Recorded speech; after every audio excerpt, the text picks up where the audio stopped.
योगी आदित्यनाथ, श्री योगी आदित्यनाथ। अध्यक्ष महोदय, अध्यक्ष महोदय, माननीय श्री मुलायम सिंह जी ने अभी जो बात यहाँ पर कही है और मुझे अच्छा लगा कि लालू जी आज उनका समर्थन कर रहे हैं। प्रधानमंत्री के लिए भले ही उन्होंने समर्थन न किया हो, लेकिन आज समर्थन कर रहे हैं, पता नहीं किस बात के लिए। लेकिन मैं आपके माध्यम से पूरे सदन का ध्यान आकर्षित करना चाहता हूं उन मुद्दों की ओर जो आज भी सदन की मर्यादा के विरुद्ध यहाँ पर बातें हो रही हैं और किस प्रकार से गुमराह किया जा रहा पूरे देश को।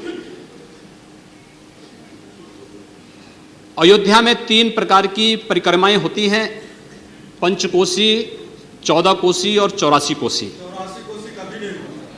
और महोदया, उसी परंपरा के अनुसार 84 कोसी परिक्रमा देश के संतों ने प्रयागराज महाकुंभ के अवसर पर 10,000 संतों ने वहां पर तय किया था और उसी के अनुसार परिक्रमा का यात्रा का कार्यक्रम तय हुआ था।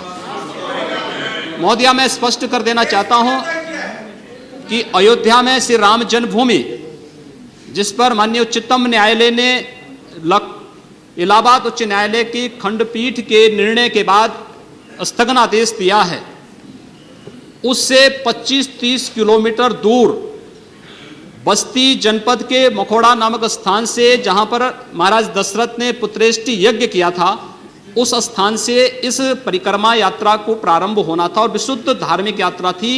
इसमें किसी राजनीतिक दल का कोई हस्तक्षेप नहीं था। बिल्कुल 200-250 संतों को इस यात्रा में चलना था और 13 सितंबर तक ये 20 दिन की यात्रा है।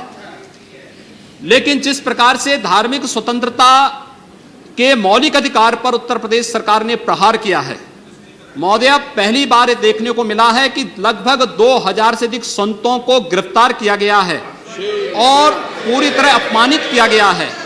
यहां तक कि अयोध्या जी में सरयू जी का स्नान करने वाले जो संत ऐसे हैं जो केवल सरयू जी का स्नान करते हैं, उसी का जल का ग्रहण करते हैं, उन्हें वहां सरयू जी का पूजन नहीं करने दिया गया, स्नान नहीं करने दिया गया, जबरन उठा करके बंद कर दिया गया, उन पर लाठियां चलाई गई हैं, पूरी तरीके से अपमानित करके। सबसे पहले तो सरकार ने हमारे संवैधानिक और मौलिक अधिकारों का हनन किया है। दूसरा, जहां तक स्थगन आदेश की बात है, मैं याद दिलाना चाहूंगा, इस देश के अंदर सेकुलरिज्म के नाम पर राजनीति करने वाले उन सभी दलों को 1994 में कांग्रेस नेतृत्व की ही सरकार ने सुप्रीम कोर्ट में एक शपथ पत्र दिया था और ये कहा था कि अगर तय हो जाएगा कि अयोध्या में विवादित जो ढांचा था, वह ढांचा किसी हिंदू मंदिर या स्मारक को तोड़ करके बनाया गया है, तो हिंदू भावनाओं के अनुरूप कार्य होगा। आखिर यह साबित हो चुका है।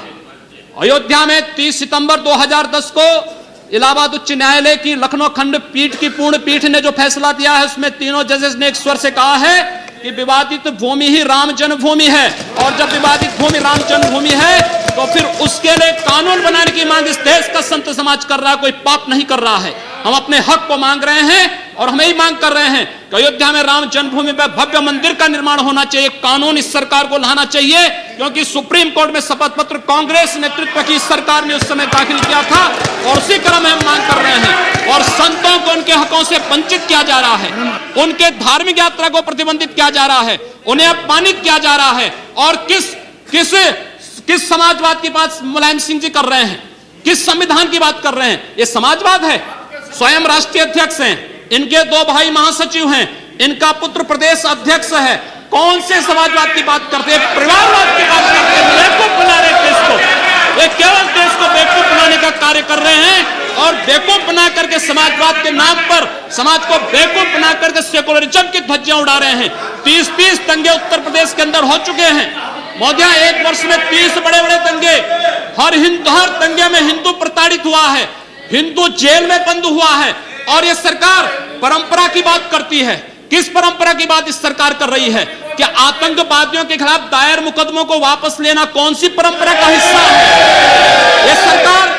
यह सरकार उत्तर प्रदेश के अंदर जिस प्रकार से सरकारी जमीनों को कब्रिस्तान के नाम पर आवंटित कर रहा, कौन सी परंपरा का हिस्सा है? जिस प्रकार से वहां के वहां के गरीबों, वहां के पिछड़ी जाति, वहां के अनुसूचित जाति के हकों पर डकैती डला करके यह सरकार जिस प्रकार से जंगल राज कायम की उत्तर प्रदेश के अंदर, आखिर वो किस परंपरा का हिस्सा है? और इसीलिए मैं आज के इस माध्यम से आपसे अनुरोध करना चाहूंगा, उत्तर प्रदेश सरकार ने उत्तर प्रदेश के अंदर हमारी धार्मिक भावनाओं का अपमान किया है, संतों को अपमानित किया है। इस सरकार को रहने का अधिकार नहीं होना चाहिए, इसे तत्काल बर्खास्त किया जाना चाहिए। आपसे मैं ये अनुरोध करूंगा कि भारत सरकार से मैं ये मांग करूंगा, ये सरकार लड़ाने का कार्य कर रही है, यह केवल मुस्लिम जिहादी आतंकवाद को प्रश्रय दे करके हिंदुओं को अपमानित करके संतों का अपमान करना चाहती है। और इसीलिए 84 कोसी परिक्रमा को इसने रोका है। महोदया, जितनी फोर्स वहां लगाई गई अब समाप्त उसका करिए। दशांश भी, महोदया, उसका केवल दशांश भी केवल सुरक्षा के लिए देखिए 200-250 संत अपनी धार्मिक यात्रा को शांतिपूर्ण ढंग से निकालते। इस सरकार ने यात्रा पर रोक लगा करके उत्तर प्रदेश के अंदर 10 करोड़ लोगों को पीड़ित किया है, अपमानित किया है, उनको परेशान किया है। और यही नहीं, यह सरकार लगातार हिंदुओं को अपमानित करने का कार्य कर रही है। और इसीलिए मैं आपके माध्यम से अनुरोध करूंगा, इस सरकार को रहने का कोई अधिकार नहीं, इसे बर्खास्त किया जाना चाहिए।